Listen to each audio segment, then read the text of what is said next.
Reni Kusumawardani dalam perkara ini memberikan keterangan terkait hasil asesmen dengan menggunakan multi method kepada terdakwa Kuat Ma'ruf, Ricky Rizal Wibowo, Richard Eliezer Pudiang Lumiu, Ferdi Sambo dan Putri Chandrawati. Namun berdasarkan fakta persidangan, maka kami akan menanggapi keterangan sebagai keterangan ahli yang mengatakan ada kesimpulan terkait peristiwa kekerasan seksual yang dialami oleh Putri Chandrawati bersesuaian dengan indikator dengan keterangan kredibel yang disesuaikan dengan kredibilitas asesmen dalam berbagai riset. Terdapat 7 indikator dalam keterangannya memenuhi, ada detail informasi, ada akurasi yang bersesuaian dengan pihak lain, dalam hal ini Richard Eliezer Pudiang Lumiu, Ricky Rizal Wibowo, Kuat Ma'ruf, dan Susi. Agar yang tersampaikan dapat terselesaikan secara teoritis. Kami menanggapi bahwa keterangan ahli Dr. Reni Kusumawardani terkait dengan kekerasan seksual yang dialami oleh saksi Putri Chandrawati bertentangan dengan keterangan ahli lain yang telah diambil sumpahnya dalam persidangan sebagai berikut. Bahwa berdasarkan keterangan ahli Aji Febrianto selaku ahli poligraf dalam persidangan mengatakan bahwa saksi Putri Chandrawati terindikasi berbohong ketika diperiksa dan diberi pertanyaan apakah Anda berselingkuh dengan Joshua di Magelang, yang juga dinyatakan dalam berita acara pemeriksaan laboratorium kriminalistik nomor lab 392 9 September 2022. Bahwa berdasarkan keterangan ahli Prof. Muhammad Mustafa, ahli mengatakan pelecehan seksual dapat menjadi motif dalam perkara ini apabila dikuatkan dengan alat-alat bukti. Kemudian ahli mengatakan hasil psikologi forensik dapat digunakan namun dikuatkan oleh bukti lain, tidak boleh hanya bertumbuh pada satu saja.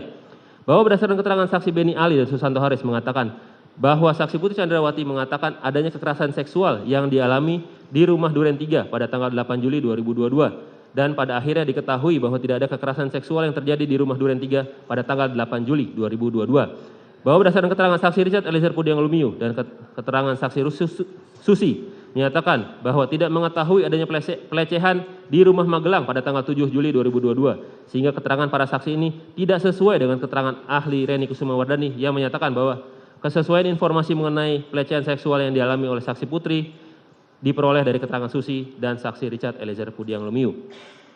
Kemudian dikaitkan dengan keterangan saksi Putri Chandrawati yang tidak mandi, membersihkan badan maupun mengganti pakaian setelah adanya dugaan pelecehan seksual, padahal ada saksi Susi sebagai ART perempuan yang dapat membantunya.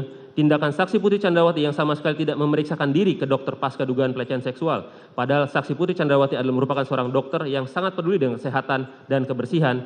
Adanya inisiatif dari saksi Putri Chandrawati yang masih meminta dan bertemu untuk berbicara dengan korban selama 10-15 menit dalam kamar tertutup setelah dugaan pelecehan. Tidak adanya tindakan saksi Ferdi Sambo meminta visum padahal saksi Ferdi Sambo sudah berpengalaman puluhan tahun sebagai penyidik, dan tindakan saksi Ferdi Sambo yang membiarkan saksi Putri Chandrawati dan korban berada dalam satu rombongan dan satu mobil yang sama untuk isoman di Duren 3, serta keterangan terdakwa Kuat Ma'ruf terkait duri dalam rumah tangga, sehingga dapat disimpulkan tidak terjadi pelecehan pada tanggal 7 Juli 2022 di Magelang, melainkan perselingkuhan antara saksi Putri Chandrawati dan korban Nofriansyah Yosua Huta Barat.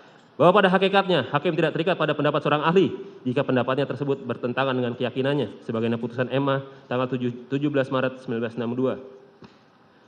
Dalam buku pembahasan dan permasalahan KUHAP yang mengatakan dalam keadaan tertentu keterangan beberapa ahli dapat dinilai sebagai dua atau beberapa alat bukti yang dapat memenuhi prinsip minimum pembuktian yang ditentukan pasal 183 KUHAP.